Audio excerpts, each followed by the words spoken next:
कही गई हैं। आजकल आप देखेंगे कि बहुत सारे लोगों को घुटनों में दर्द, अधिकतर लोगों को, आप सारी माताएं बहनों को तो अधिकतर घुटनों में दर्द, कमर में दर्द होगा। ये सारी वातज व्याधियों के लक्षण हैं। और सबसे ज़्यादा आज की कंडीशन में सिर्फ वातज व्याधियाँ ही होती हैं, कफज पित्तज बहुत कम ही होती हैं। उन्हीं के समाधान के लिए आज हम यहाँ पे पहुँचे हैं।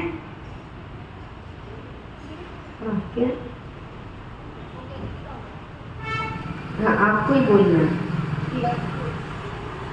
तो भांजलि ज्योति से जो अपने आप अभी प्रैक्टिस कर रही है पुरनायु हॉस्पिटल में, ठीक है ये। और हम लोग तो नेचुरोपैथी वाले हैं, तो दोनों पैथी आप लोग को मिलेगी।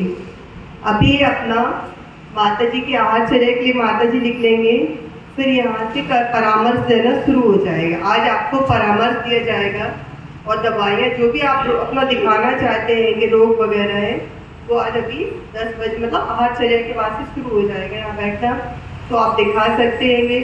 और कल अपना स्वर्ण प्राशन बिंदु रहेगा, तो सुबह 8 बजे से, ठीक है।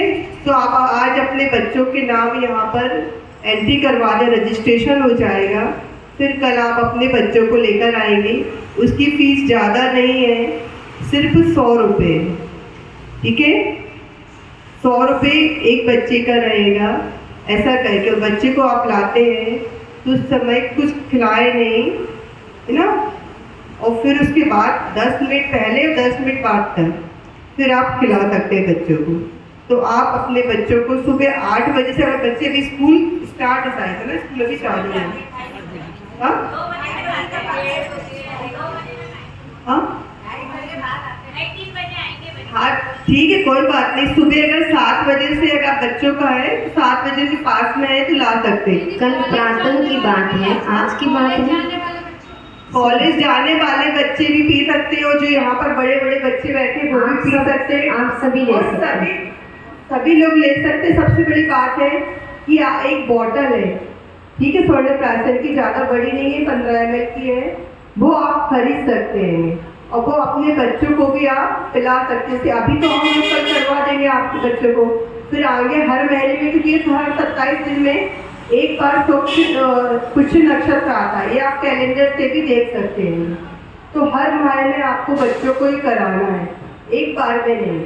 और उसमें 10 बूंद रहती है, छोटे बच्चे हैं तो 2 बूंद पिलाते हैं, उम्र के अनुसार चलता है। वो हम आपको बता देंगे, कार्ड देके जाएंगे आप लोग को कि इसके बाद कब अगले महीने में पुष्य नक्षत्र आएगा, उसकी तिथि कब रहेगी, वो आपको बताएंगे।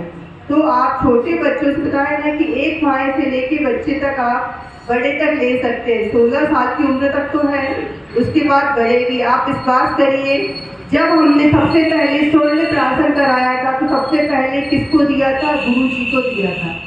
सबसे पहले हम लोग कोई भी चीज़ बनाते थे औषधि का तो गुरु जी से, क्योंकि उसमें औषधि तो है, वो औषधि महा औषधि का काम करे, उसमें गुरु जी का भी आशीर्वाद सम्मिलित हो ही गया। जिससे बच्चे लेंगे तो आपको जल्दी से जल्दी लाभ होगा, स्वास्थ्य लाभ होगा, प्राप्त होगा। इसी प्रकार जो भी औषधियाँ बनाते थे तो गुरुजी का उसमें आशीर्वाद देते थे, उनको बताते थे कि आचार्य श्री जी को कि हम लोगों ने ये बनाया है, तो वो आशीर्वाद देते थे। उन्होंने हम लोग को हाइको दिया हुआ था कि 100 रोगों की एक, माता जी ने बताया ना, 100 रोगों की एक दवा, मिट्टी, पानी और हवा, ये बताया था। और जब ये पूर्ण आयु का खुला था, गुरुजी ने एक नया हाइको दिया था कि दवा कटु हो या मधुर, दवा तो दवा औषधि है, कटु भी होती है मधुर भी होती है, दोनों होती है। ये तो रहती दवा का कोई ये तो है नहीं कि अब मीठी होनी चाहिए।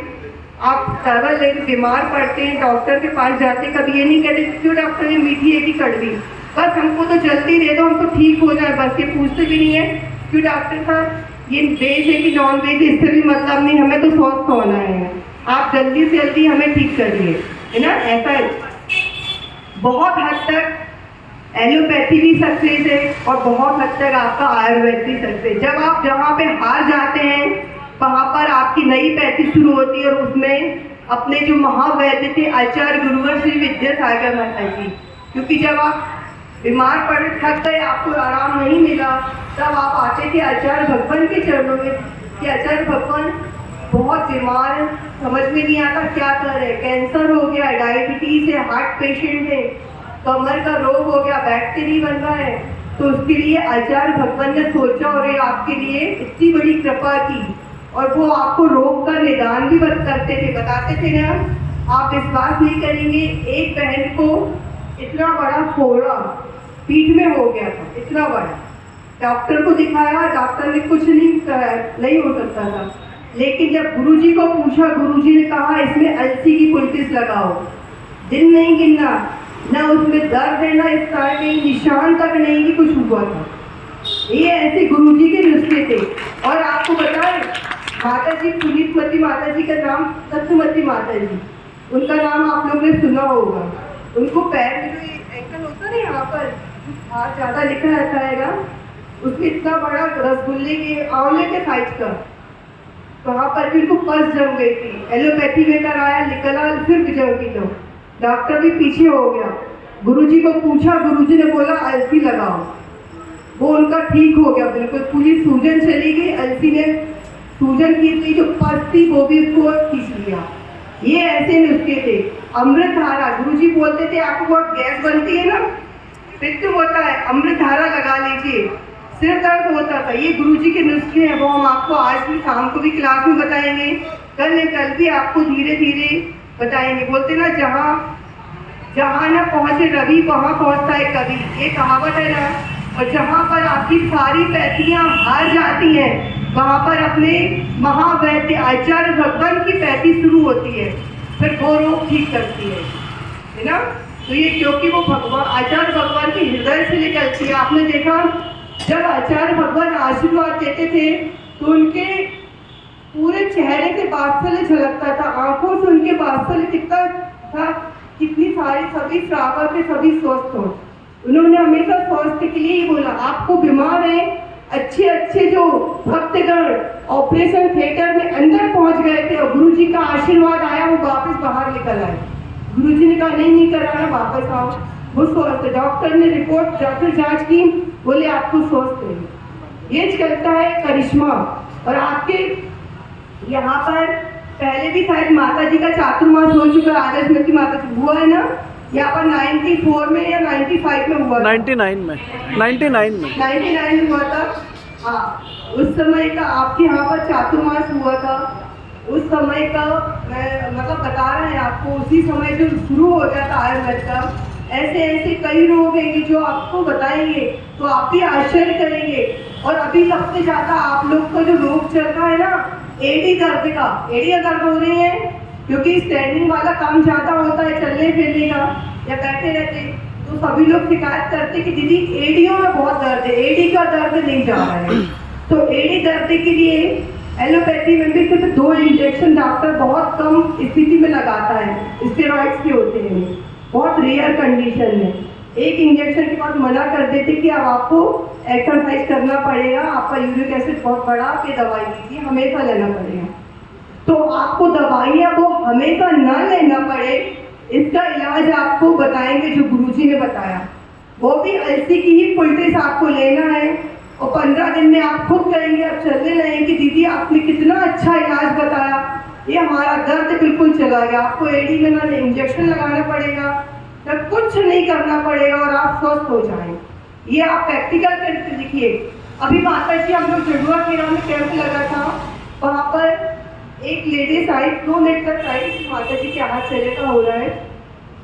एक लेडीज आपकी उम्र की होगी, उनको सिर दर्द हुआ था, माइग्रेन की शिकायत। बोली दीदी 1 दिन पहले तक हमने 6 गोली ली है, 6 गोली, सोचिए आप, 6 गोली उन्होंने ली। बोली दीदी सिर दर्द नहीं जा रहा। हम शाम को पहुँचे थे जड़ुआ खेड़ा, तो बोली दीदी आप तो सबसे पहले हमारा सिर दर्द ठीक कर दो, फिर बाद में हम देखेंगे। तो उन्होंने कहा ठीक है।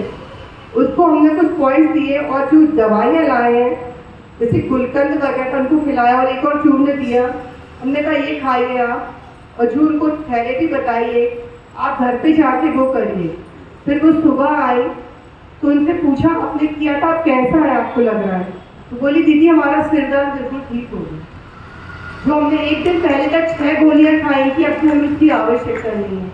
क्या होता है, अपन घबरा जाते हैं, अपने पास एक तो अपना शरीर हीन सहनन मिला है, तब कमजोर है ना, जल्दी जल्दी बीमार पड़ता है।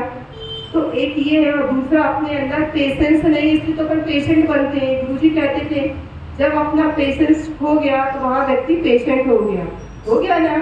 तो ये अपने अंदर पेशेंस, जैसे माता जी के पास आप लोग आते होंगे, माता जी सिर दर्द करता है, चला नहीं जा रहा, घुटने में बहुत दर्द है, माता जी भी आप लोग को बताती है कि आप लोग ये औषधियाँ करें, लेकिन अपन सोचते इतने दिन से तो करते आए, अभी तक नहीं हुआ, नहीं करेंगे, पता नहीं आ रहा, क्योंकि अपन पहले क्या कहते, पता नहीं आराम रहेगा कि नहीं करेगा, ये बोल देते ना, अपने मन में शंका का बीज ले आते, डाउट लाते हैं। सबसे पहले कोई भी आप औषधि लेते हो, पैथी का यूज कर रहे हैं, उसके प्रति आपके अंदर समर्पण का भाव होना चाहिए। जब तक आपके अंदर वो समर्पण भाव नहीं आएगा पूरा, आप किसी भी क्षेत्र में सक्सेस नहीं। तो बोलते हैं सम्यक दर्शन, अगर आप हैं, सम्यक दृष्टि है, सम्यक दर्शन प्राप्त करना चाहते हैं, तो पहला एक ही लक्षण बताया कि देव शास्त्र गुरु पर श्रद्धान करना, सच्चे देव शास्त्र गुरु पर, और कुछ नहीं बोलना। तो ये श्रद्धान का विषय है। इसी प्रकार आप औषधि में अगर श्रद्धा करते हैं तो आप ठीक हो जाएंगे। और आप बताएं कि आपको पता है जब लक्ष्मण जी को शक्ति लग गई थी तो विशल्या काई को भी एक औषधि का काम किया था। उस समय उनको शंका हो जाती तो नहीं। और आपने हिंदू रामायण देखी, उसमें भी हनुमान जी तो पूरा पहाड़ लेकर आते हैं ना, वो दिव्य औषधि होती है। जो दिव्य औषधि होती है उनको आप पहले बोलते, अगर जो दिव्य औषधि है उनको पहले कायस्तर करिए। इसका क्या मतलब होता है, तुलसी भी तोड़ रहे हैं आपको सर्दी जुकाम है, कि आप उसका महत्व, उनको पूछ रहे हैं कि हम आपको ऐसे ही नहीं तोड़ रहे हैं कि फेंकने के लिए, हम आपके ये लेके अपने रोग को ठीक करना चाहते हैं। तो आप सामने वाले को महत्व देंगे तो उससे उनका आशीर्वाद जुड़ेगा और फिर आपको वो चीज़ फलीभूत होगी ना। ऐसे ही जब गुरुजी 2021 में चातुर्मास हुआ था तिलवारा में, तो उन्होंने पूरा 10 साल देखा, पूरी 10 साल में आशीर्वाद दिया। और उसी समय माता जी बन रहा था च्यवनप्राश, तो गुरुजी ने उस च्यवनप्राश को देखा और पूरा आशीर्वाद दिया कि देखो ऐसा बना। उन्होंने बताया हम लोग इसमें हनी नहीं मिलाते। वो लोग पूछा कि हनी तो नहीं, आपको ऐसा तो नहीं है कुछ कि आप लोग मिलाते हो? तो उन्होंने कहा नहीं गुरुदेव, हम लोग ऐसा कुछ नहीं करते हैं, जैसा आपका भाव है उसी के अनुसार अहिंसा धर्म है, अपना अहिंसा धर्म प्रधान दे, अपना धर्म, तो उसी को ही अपन को आगे बढ़ाना है। इसलिए अब कभी आप आएंगे तो आप देखें, हम आपको बताएंगे। अगर हमारे यहाँ जड़ी बूटियाँ आती हैं, आपके लोग उज्जैन से भी जाती, शिवपुरी से आती, दिल्ली से आती हैं, और भी जगह से, अगर उनमें कोई हमको लगता है कि ये ठीक नहीं है तो हम वापस करते हैं, रोक देते हैं। लेकिन हमारी कोई दवाइयाँ ऐसी, पहले हमारे भाभिया लोग हैं, वो कोई भी दवाई आती है और भी उसको साफ करती हैं, उसके बाद फिर टेस्टिंग के लिए मतलब फर्टिलाइजर में जाएगी। वहाँ पर भी लड़के लगे हैं, अगर लगता है कि नहीं ये ठीक नहीं है तो वापस आती हैं। जल्दी कोई दवाइयाँ नहीं देते हैं हम लोग, लेकिन आपको देंगे शुद्धता की गारंटी के साथ। आप शुद्ध हैं, आप लीजिए और उसका उपयोग करें। आपको गैस के लिए चूर्ण आए हुए हैं, और भी जो स्वास्थ्य, जो आपको जो रोग है उसके अनुसार दवाइयाँ हैं। तो आप औषधि लेते रहेंगे, आप स्वस्थ रहेंगे। आपको घुटने में दर्द है, कमर में दर्द होता है, उसका आपको बताएंगे। एक साउथ का नाम, मतलब वो नाम रखा हुआ मोरी बिरला तेल है, मुरी बिरला तेल होती है, तो वो तेल को लगाएंगे फास्ट रिलीफ। जैसे आप क्या होता है ना कि बाम लगाई, एपी बाम, और तुरंत आराम लग गया। और भी जो एलोपैथी के ऑयल वगैरह आते, पेन किलर ऑयल होते ना, ये आयुर्वेद का पेन किलर ऑयल है। तो इस पेन किलर ऑयल को आप यूज करेंगे। अभी एक नया बना है माता जी आम बात तेल, बहुत ही फास्ट रिलीफ है, तो आप उन तेलों को यूज करिए और आप स्वस्थ हों। यही हमारी मामला। जैसे आपको बता दें, वैक्सीन बोलते ना, वैक्सीन, बच्चों को वैक्सीन लगाते हैं, आप पहले दूसरे दिन पोलियो का वैक्सीन ला देते हैं, बच्चों को लगाते हैं ना, ये यहाँ पर लगाते स्किन के नीचे। फिर आप मेनिंजाइटिस का, टाइफाइड का और भी रोग वाइज वैक्सीन देते हैं। वो ही आपका वैक्सीन, ये स्वर्णप्राशर है। आयुर्वेद में स्वर्णप्राशर एक वैक्सीन का काम करता है, और वैक्सीन की तो हर क्षेत्र में आवश्यकता होती है। अगर आपको सकारात्मक सोच रखनी है तो सकारात्मक वैक्सीन रखना पड़ेगा। बोलते हैं ना, आपको मल्टी विटामिन मतलब विटामिन एम चाहिए, उसके लिए भी आपको सोच आपको वैक्सीन की तरह सकारात्मक पॉजिटिव रखनी पड़ेगी, तो आप स्वस्थता को प्राप्त हो। सभी शाम का समय बताएंगे जब ये सब अधिक से अधिक थोड़ा सा आपको ध्यान भी कराएंगे, जो गुरु और जो गुरुजी